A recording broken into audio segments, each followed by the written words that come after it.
Salut tout le monde. Ben, re-salut, en fait, c'est très, très intéressant. Comme dirait Blandine, il y en a qui n'avaient pas envie que je parle de ça ce matin, c'est très drôle. Donc, tantôt, j'avais commencé à aborder un live sur un sujet qui est les illusions spirituelles. Je parlais de l'ego, je parlais des formes astrales. Puis, tout a figé, en fait. J'étais plus capable ni de publier le vidéo, ni de le supprimer. Bon, Facebook a complètement frosé, l'Internet, tout a gelé d'un coup. Ça m'a fait sourire. Ça arrive très souvent, en fait. Ça me fait vraiment rire. Puis, quand ce genre de manifestation-là se passe, ben pour moi, ça me confirme, en fait, que je parle de quelque chose qui fait du sens. Oh my God, ça me fait rire. Fait que bon samedi matin tout le monde. Moi, j'étais censée partir à Montréal tôt ce matin. Puis en fait, ben ma toutie a trouvé la nuit dure, puis un matin elle a décidé que ça y tentait pas de démarrer. Fait que finalement, j'étais à la maison, puis j'avais envie de parler en fait des illusions spirituelles parce que depuis quelques semaines, je me retrouve vraiment en consultation, en guidance et avec des demandes qui m'amènent beaucoup à des réflexions, en fait, que j'avais déjà eues sur tout ça. Des sujets que j'ai déjà abordés il y a, je vous dirais, 3 ans à peu près. Je parlais quand même pas mal de ça. Puis bon, à un moment donné, je suis passée à autre chose, mais en fait, ces temps-ci, ça revient, puis ça revient beaucoup. Je disais trop de belles choses. Merci Blandine de m'encourager là-dedans. D'ailleurs, hein, merci de ta présence Blandine, puis de m'avoir écrit que la vidéo avait buggé. Mais c'est ça, j'ai pas été capable de le récupérer en fait. Tout a frosé. En fait, je trouve ça intéressant, puis ce que je trouve pertinent en fait de l'expérience qui s'est passée tout à l'heure, c'est que mon élan de vous partager des choses, je pourrais probablement faire une conférence d'à peu près 2 heures sur ce sujet-là. Parce que c'est un sujet qui me touche de près. C'est un sujet, en fait, dans lequel j'ai navigué quand même un certain moment au niveau des illusions dans la spiritualité, comme probablement la majorité des gens qui travaillent dans la lumière. Il y a des notions, des enseignements là-dedans que j'ai pas nécessairement reçu dans une formation, mais que j'ai reçu par initiation. Dans la vie d'une femme médecine, en tout cas dans mon chemin de femme médecine et avec mon histoire de je suis seule, je suis capable tout seul, puis je fais tout seul, la vie, elle m'initie par elle-même. Donc, j'ai pas besoin... pour certaines notions, en tout cas, c'est pas à travers des formations que je les ai compris, mais par mon propre chemin, par mes propres expériences, en fait, où est-ce que ça m'a permis de voir les modus operandus de beaucoup de choses au niveau de l'astral. Fait que ce que je vais faire, en fait, dans cette reprise du live, je vais aborder des sujets de façon brève. Puis je pense que ce que je sens, en fait, c'est que je vais développer plusieurs petits lives sur des sujets plus précis pour amener vraiment des enseignements là-dessus parce que c'est important qu'on en parle, en fait.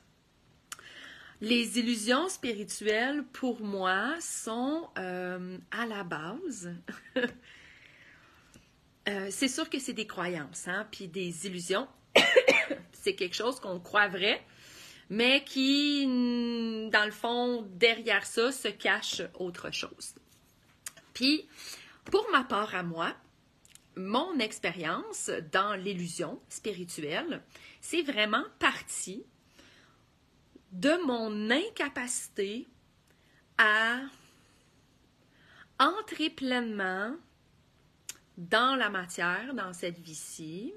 Ça s'est traduit par refus d'incarnation, par dissociation avec le corps physique, par une posture intérieure de « moi, je suis réveillée, puis le monde qui dort sont pas corrects ». Ça a passé par toutes sortes de trames, en fait. Parce que dans cette illusion-là, on se fait aussi prendre par notre ego. L'ego, il y a tout plein de petites ramifications, des fois qu'on ne se rend pas compte. Mais l'ego peut vraiment se mêler, en fait, de notre développement au niveau de la spiritualité.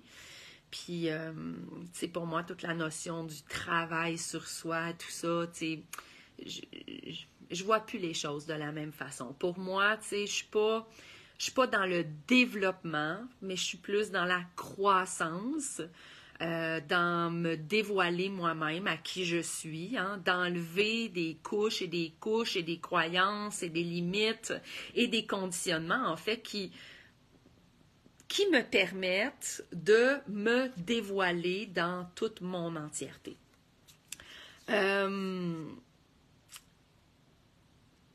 Tu sais, l'ego a plusieurs pièges, en fait. Puis, tu sais, je parle de l'ego, c'est pas quelque chose de mal, l'ego, en fait. Puis, la première des illusions là, qui me monte en ce moment, c'est quand j'entends des gens dire « Moi, j'ai dissous mon ego. Moi, mon ego, il n'existe plus. » Ça me fait beaucoup sourire, en fait. Parce que selon moi, c'est impossible. Parce que l'ego fait partie de l'expérience humaine dans la matière. On est des êtres illimités avec une puissance incroyable. On a un potentiel énorme. Et c'est comme si on tentait de faire rentrer un immense contenu énergétique puissant dans un petit trou de fil d'aiguille gros comme ça. C'est ce qu'on appelle la rentrée dans la matière. Puis bon, il y a tout un schéma, toute une rupture, puis il y a plein d'affaires qui sont vécues en lien avec ça. Mais tout ça pour dire que l'ego en tant que tel, on vit avec. On vit avec ça dans notre vie d'humain sur le plan terrestre. On s'en sort pas. L'ego est relié au cerveau reptilien. Ce qu'on peut transformer, c'est le pouvoir qu'on lui donne, qu'on lui accorde. Donc, c'est de passer de l'asservissement vers l'ego au service, à notre service. Mais pour ça, c'est un autre sujet. Mais en fait, l'ego en tant que tel, c'est quoi? L'ego, c'est le cerveau, c'est lié au cerveau reptilien. Le cerveau reptilien, c'est notre partie, comment je dirais, de l'homme de Cro-Magnon. C'est notre partie qui existe, dans le fond, c'est la construction humaine, c'est la partie physique de notre cerveau qui est liée à la survie, à la réponse au danger, en fait. Il y a 3 actions, hein? Quand on est face au danger, on fuit, on paralyse ou on attaque. Bon, le cerveau reptilien, c'est sa fonction, c'est notre survie. Dans le plan humain, on en a besoin, mais il y a plein aussi de vieilles programmations là-dedans qui existent encore dans ce cerveau-là, qui ne font plus trop de sens aujourd'hui. Aujourd'hui, on sort dehors, on n'a plus de mammouth qui nous court après. On n'a plus les mêmes dangers, mais notre cerveau reptilien, lui, est resté dans cette comment je dirais, dans cette tranche d'existence, dans cette ligne de temps. Bref. Puis l'ego, en fait, plus on a survécu, si je prends mon expérience à moi, je parle toujours de moi en passant. Moi, je suis pas dans le schéma ou dans la croyance que j'ai compris tout, puis que je détiens une vérité, puis que les autres sont toutes dans le champ. Je vous parle de mon expérience à moi en lien avec ce que moi j'ai vécu sur mon propre chemin. Et aussi avec les expériences que j'ai vécues à travers mes 15 ans de consultation, de travail chamanique, énergétique, massothérapie et tout ça. Donc, l'ego, quand on est face à des situations qui sont difficilement gérables, que ce soit à l'enfance, à l'adolescence, à l'âge adulte, plus l'instinct de survie est fort, plus on va rencontrer des épreuves difficiles, en fait. Il y a quelque chose qui ne veut pas que je parle. Il y a quelque chose aussi qui a un peu peur de la réprimande, je pense, à l'intérieur de moi. Je vais juste...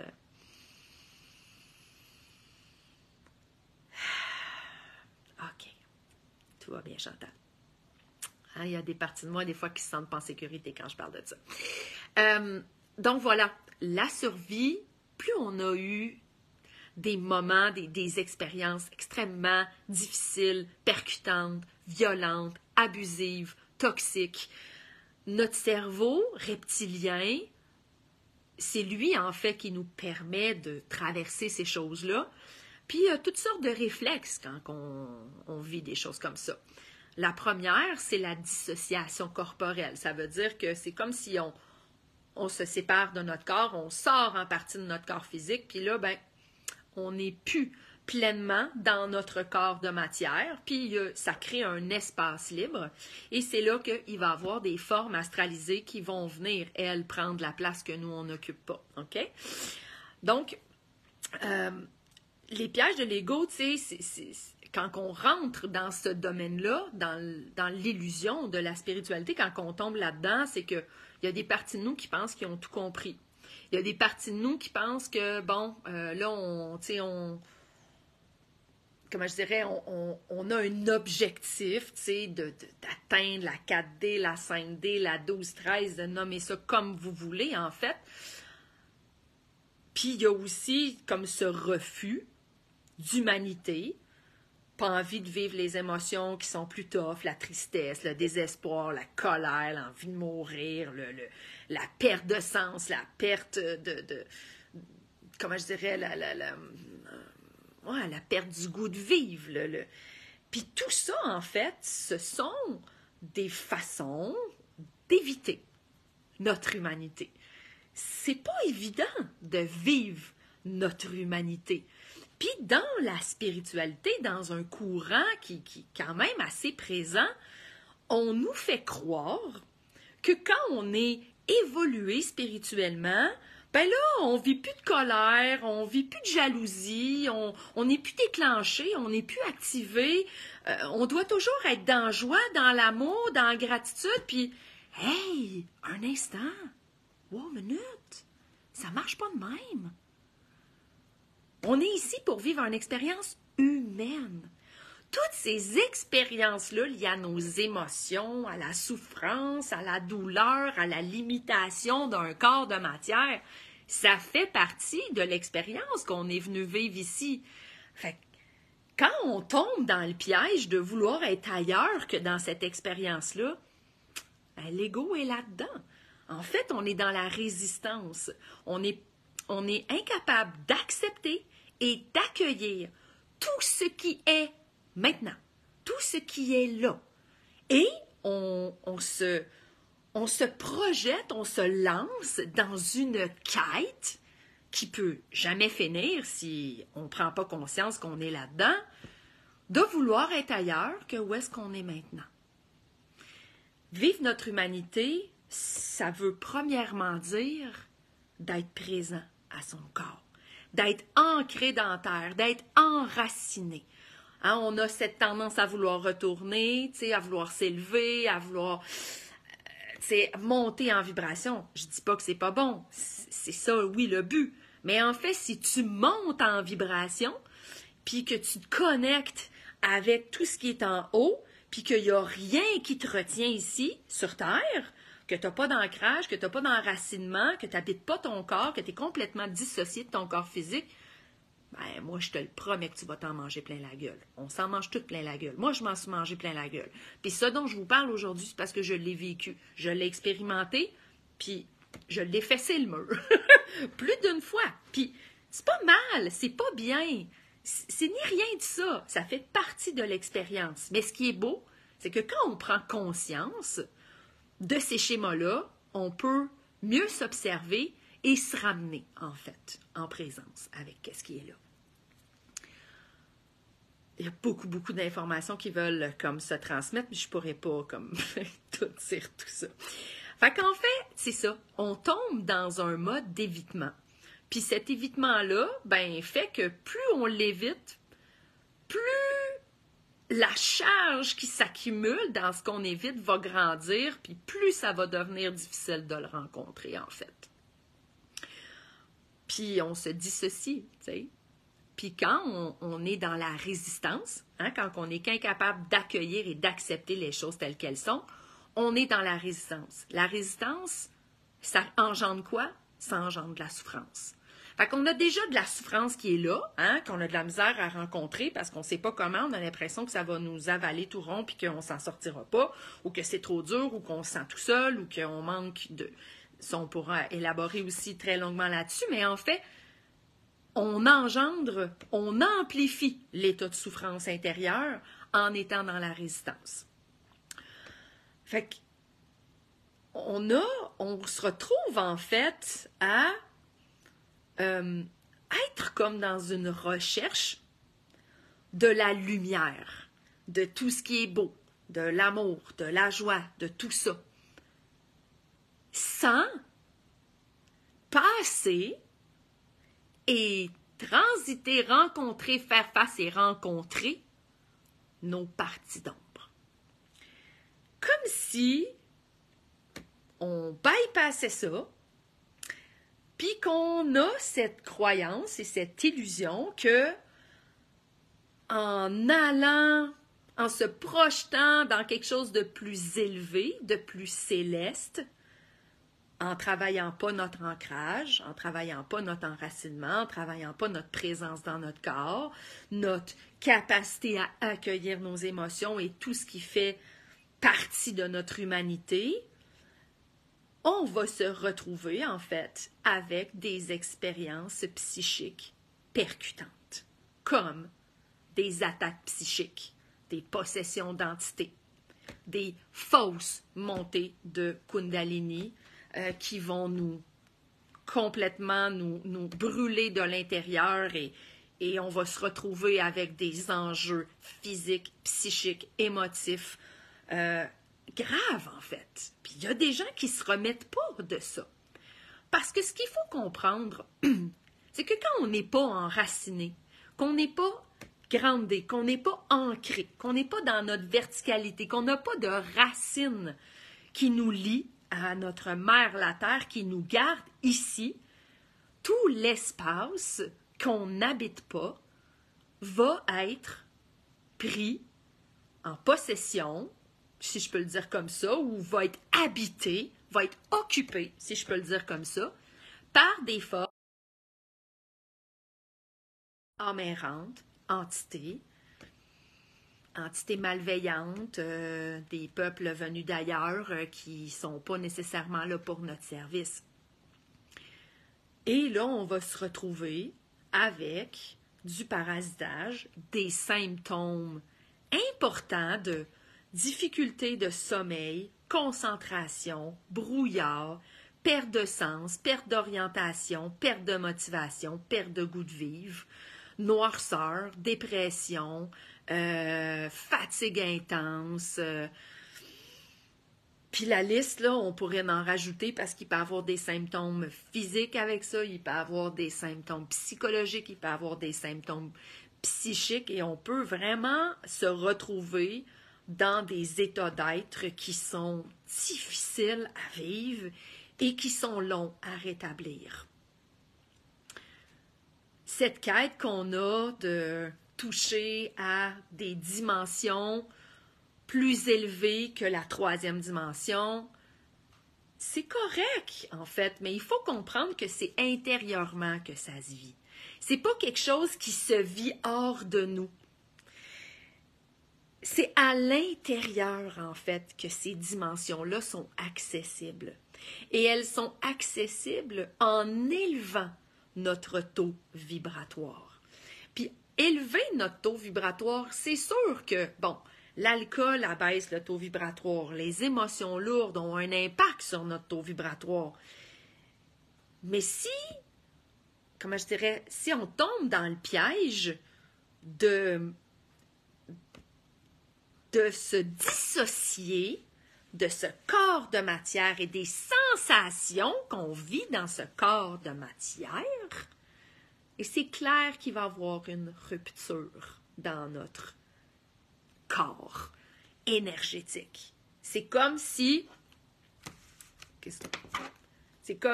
ici, un arbre, par exemple, l'arbre a des racines dans la terre. L'arbre, c'est ce qui lui permet, ses racines, ça lui permet de se nourrir, de s'abreuver, d'aller chercher l'eau dont il a besoin, d'aller chercher tous ses minéraux, d'aller chercher, en fait, ce qu'il a besoin pour croître. Hein? Puis, c'est là qu'il va, une fois ses racines bien ancrées dans la terre, c'est là qu'il va se mettre à pousser, à grandir, puis à prendre de l'expansion, et à un moment donné, ses branches vont, prendre aussi de l'expansion et aller se connecter avec le ciel. Un arbre ne peut pas survivre sans racines. Tu ne peux pas planter un arbre s'il n'y a pas de racines. Qu'est-ce qu'il va faire? Il va tomber. Il va s'envoler au vent. Au moindre coup de vent, il va arracher. C'est la même chose pour nous. On ne peut pas être...